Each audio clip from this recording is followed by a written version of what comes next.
لقاؤنا الليلة مع الموسيقار فريد الاطرش ورسالة الغرام الرقيقة عبد الحليم حافظ. ده اللي بالحلقة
مش عجباني اغيرها له، يعني عاوز اعمل شيء يكون هو راضي عنه والمستمعين كلهم ان شاء الله يرضوا عنه. فعشان كده انا ما بنامش عشان اقدم شيء مع عبد الحليم بفنه وصوته الجميل، حاجه يرضى عنها كل الاجواء ان شاء الله. ان شاء الله. طيب على كل حال احنا عملنا لهم اغنيتين مش اغنيه واحده، فمدى صحه الخبر؟ مظبوط، هم اغنيتين فعلا. طيب تقدر نسأل عن الفرق بين الاثنين ايه؟ يعني هل الأغنية الأولانية دي لون والثانية لون تاني؟ تقدر تقول لك عليه؟ طبعا هم أغنيتين، في واحدة مثلا زي تقطوع مثلا، يعني غنوة شعبية عاطفية، والثانية مونولوج. المونولوج يعني أغنية كبيرة. أنا ما بقولش إن إحنا يعني أنا وعبد الحليم بنقدم عمل إعجاز، لا، أصلا أنا ما بحبش حاجة يعني أضخم من شيء وبعدين الجمهور يسمعه ما يلاقوش ضخم جدا، لا، هو البساطة هي أجمل شيء في الدنيا. ولما بقدم حاجة شعبية يعني تمشي وتعجب جميع الأجواء لازم يفهمها كل الناس. عبد الحليم هيغني هنا، أعتقد إن شاء الله أنا هتعجب كل الأجواء، هتكون برضه من السهل الممتنع يعني تسمعها تسمعها، بس مش كل حاجة يقولها لأن أنا بغني عبد الحليم. فعشان كده والثانية فاتوة شعبية يسمون يعني عربي بدوي، فدي ودي طبعا دي فيها مثلا توزيع موسيقي، ودي فيها أغنية شعبية جميلة عادية عاطفية. أنا كنت عارف الأستاذ فريد يعني ده يسمع البرنامج اللي أنا بغنيه، لكن عمري بقى ما شفته مني كمان في السماع صوته قد كده، كل ساعة حد يقول لك لا ده هو هنا تقول كويس، ده هو هنا مش عارف انت بتحب الفلانيين يعني تقول له انا عاين لك يعني عارف حقيقي جدا علشان يعرف دي الحته الكويسه اللي الصوت يقدر يحط ايده عليها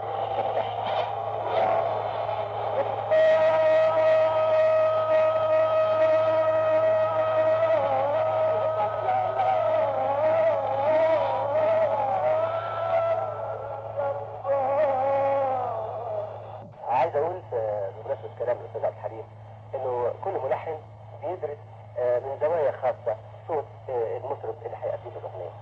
صوت عبد الحليم انا في اعتقادي انه ما قالش كل اللي عنده. انا واثق من هذا. وعبد الحليم يقدر يقول حاجات كتير وقويه وجميله جدا، وهو قال حاجات قويه وعظيمه جدا، بس هيقول يمكن من لون تاني، بس صوته بيأدي حاجات مش يعني انا ما سمعتهاش منه قبل كده، لكن اعتقد باذن ربنا في العمل الفني ده هو هيقول حاجات جديده في صوته، والناس هتكتشف ان عبد الحليم طاقه فنيه غير اللي سمعوه فيها قبل كده، وهيقدم لون جميل بالصوت الجميل ده، وان شاء الله هنسمعه كلنا سوا، وهنشوف يا رب مدى النجاح اللي عبد الحليم هيحققه بصوته للاغنيه اللي احنا بنتعاون على ان احنا نسمعها للناس ان شاء الله. طيب استاذ حليم، يعني ممكن نعرف كلمات الاغنيه الاولى؟ هو في كلمات الاغنيه الأولى يعني اسمها ياويلي حب ياويلي، والثانيه زمان ياحب. نسمع فريد. ياويلي دي للشاعر الغنائي المعروف الاستاذ حسين السيد. كلمات حولكم المذهب طبعا، والباقي بقى ان شاء الله نسمعه مع بعض في الحفله باذن الله لما نلتقي مع بعض. بتقول يا ويلي يا ويلي من حبك يا ويلي، يا عذابي في نهاري وليلي، لا بيرحم ولا نار بترحم، ومحير في الحب ده يا ويلي يا ويلي يا ويلي. ده دي الاولانيه. طب والثانيه؟ الشاعر الرئيس المعروف الاستاذ الكبير مرسي جميل عامل كلمات حلوه. بيقول زمان ياحب زمان ياحب يا ما غلبت فيه، وعمر الحب عدى ومش وتاري مستخبي وتاري الحب شيء مكتوب على جبين حياة مكتوب يمين يسمع.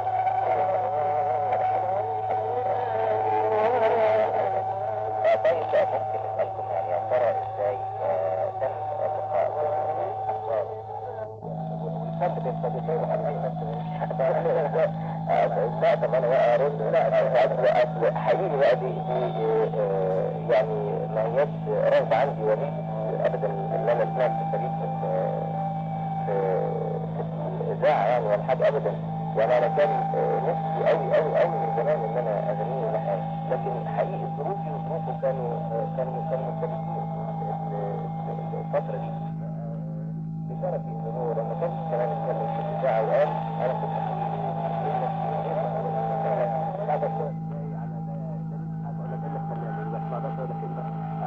لان انا كان بالنسبه لي كل حياتي انا بحب جدا وهو بيضحك فعايزين نسمع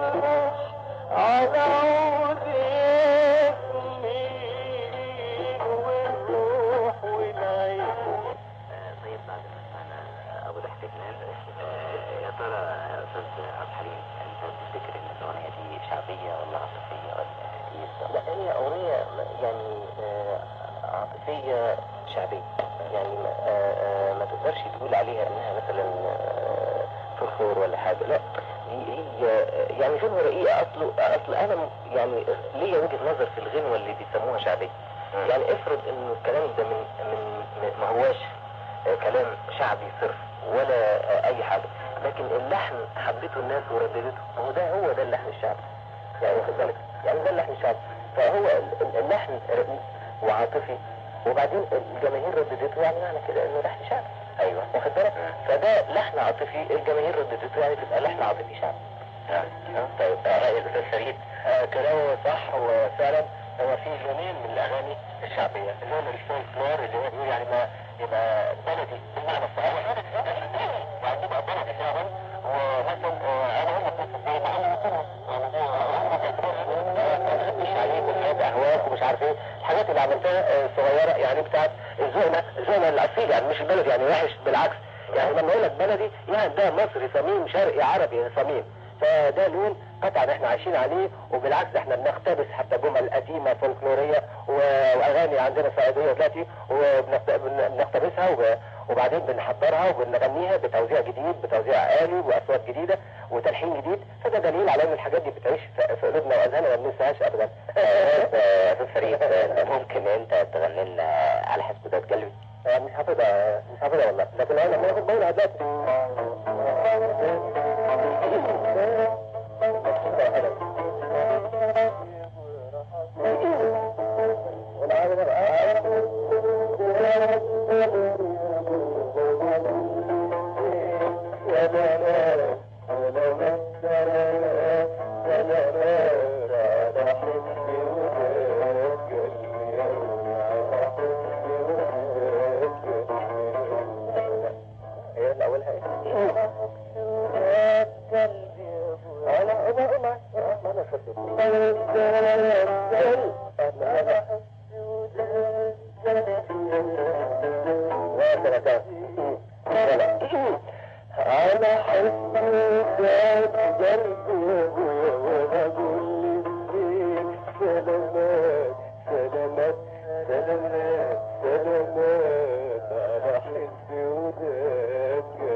تراثنا واغانينا القديمه ونطورها بلون جديد، بس ما نحدش عن اللون الشرقي. يعني عايز التوزيع الاوركسترالي يكون توزيع آلي، يعني ما فيش هارموني، لان الهارموني بيشوه من معالم. انا فكري كده الهارموني لما بندخله على اغنيه مصريه ثمينه من الريف، من عندنا من مجتمعنا، من بيئتنا، من فننا الاصيل، يدخل عليه هارموني، انا ده ما بستسيغوش، لان الودن الشرقيه مش متعوده على الهارموني الا في الاغاني الكبيره اللي فيها انفعالات وفيها اجواء لازم الواحد يعبر عنها بالموسيقى والتوزيع، ده شيء ثاني. لكن الاغاني الشعبيه الفولكلوريه لازم يصاحبها توزيع آلي، يعني الموسيقى تقول جمل حلوه ناعمه تصاحب اللحن، لكن ما نعملش فيها هارموني كتير، لان الهارموني بيشوه وبيضيعنا، بيبعدنا عن اللون الشرقي الحلو.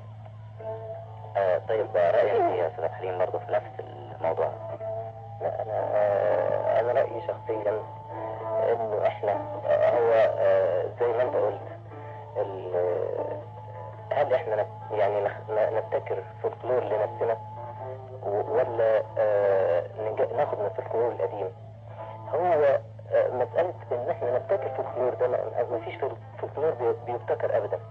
يعني هو كل الاغاني دي بعد فترة، بعد 50-60 سنة، الاغاني اللي اتغنت في هذا العصر كلها بعد شوية هتبص تلاقي 5-6 طلعوا من موضوع فولكلور للمستقبل الجاي. يعني واخد بالك، احنا دلوقتي الفولكلور بالنسبة لنا هو الاغاني اللي مضى عليها مثلا 60 او 70 سنة او 100 سنة قبل كده.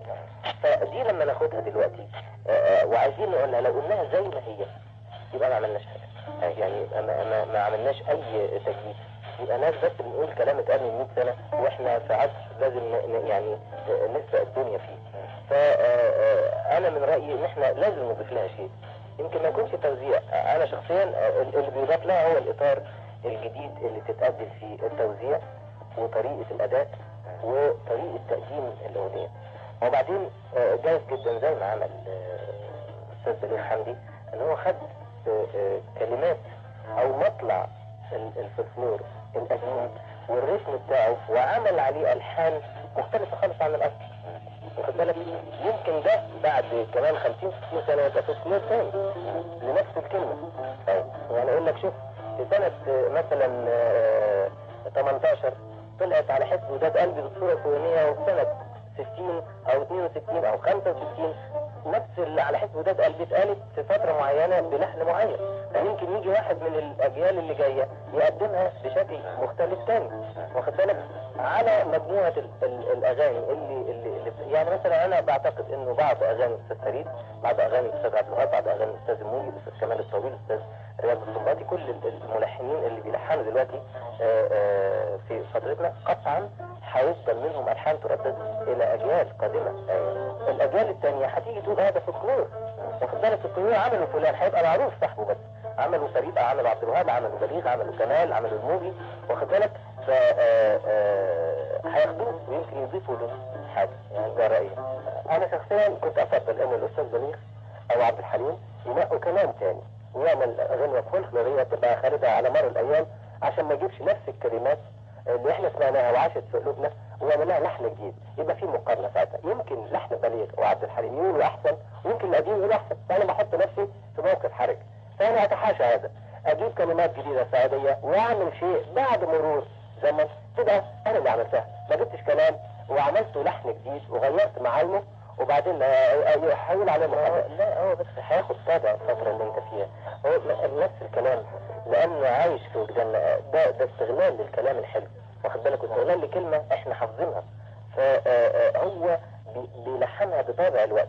فانا بقول لك زي بقول لك بعد كمان سنه هيقول لك ده انا كل ما اقول التوبه دي او على حسب وداد قلبي دي او مثلا قال لي وقلت له دي اتلحنت سنه كذا بالشكل الفلاني، وبعدين جه يلحن في السنه الفلانيه عملها بالشكل الفلاني. لا انا عايز اقول حاجه ثانيه. انا كنت اقدر ان المذهب اخليه زي ما هو واغير في كوبليهات، لكن اخلي اصله المذهب الاستاذ فريد هو الاغاني الفولكلور القديمه هي كلها نغمه واحده. يعني مثلا انا كل ما اقول التوبه ويتيني ما بيتغيرش عن كده، بس حلو. ما انا عارف يعني هيبقى في مقارنه، يعني هيبقى في مقارنه بين اللي انت عملته وبين القديم. يمكن ما انا يمكن اقول لك ان القديم تطلع على اجمل وماله، فليه انا اعرض نفسي اغيرها انا واحاول اعمل احسن منها؟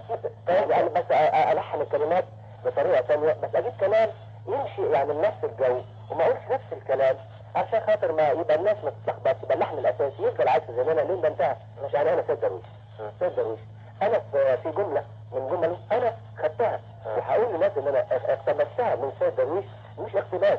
انا استعدت بيها وجبت محمد البحر ابن الشيخ سيد درويش واستاذنته قلت له انا في جمله موسيقيه عايز اخدها من الشيخ سيد درويش عشان بتعبرني عن موقف معين. يعني انا طالع بتفسح مع بطلة الفيلم الصبح في فجريه والشمس طالعه، فلقيت اجمل حاجه اقولها هي طلعت يا محلى نورها شمس الشموسه، فضربناها عزفناها موسيقى فده فيها تخليد لذكرى سيد درويش لفنانين القدام، وحافظنا على كيانهم وحافظنا على موسيقاهم وتفضل خالده ما نحاولش نغير فيها. طيب استاذ فريد، يعني زمان كنا بنشوف لك افلام استعراضيه، نعم، لكن دلوقتي اللون ده من الافلام يعني بنبص نلاقي السينما المصريه دلوقتي مفتقره او مفتقده هذا اللون. فترى هل ممكن نرجع المحاولات دي ونعمل افلام استعراضيه وامكانياتها متطلباتها يعني ازاي نحيي هذا الفن من تاني؟ والله ممكن جدا طبعا، وانا دي كانت امنيتي ان الحقيقه الافلام الاستعراضيه كانت دايما يعني بيكون فيها اوبريت في الاخر.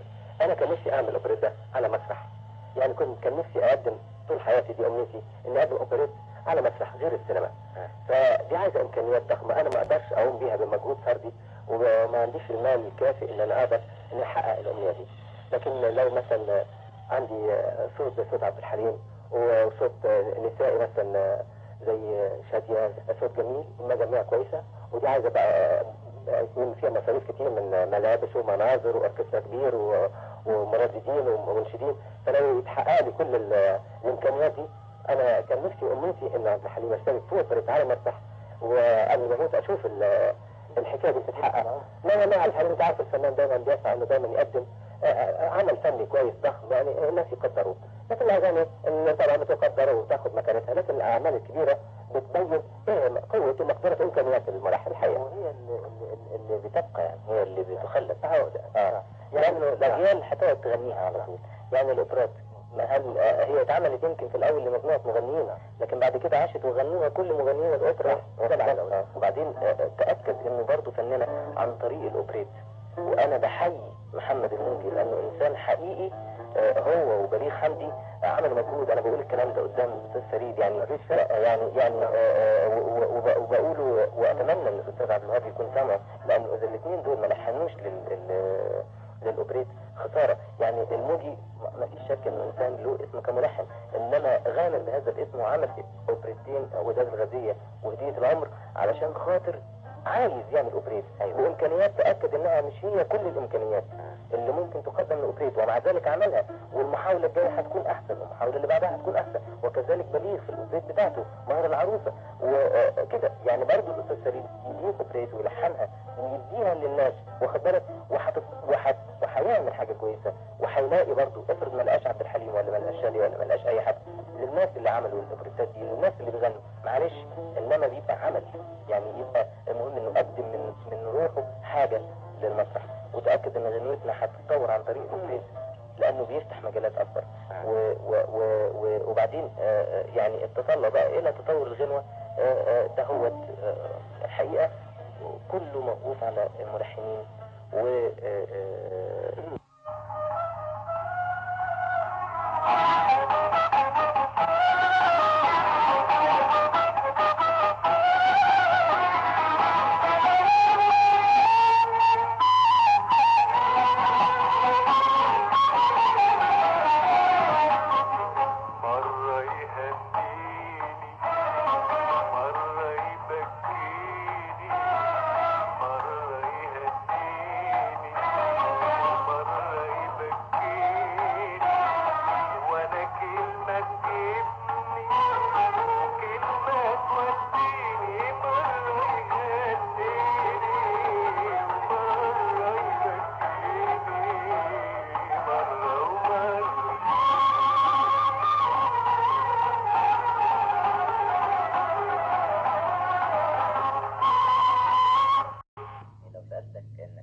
أنا يعني أقدم للسادة المستمعين أغنية الأستاذ فريد، حكاية غرام. يا حبيبي مهما أسيت الويل خسارة في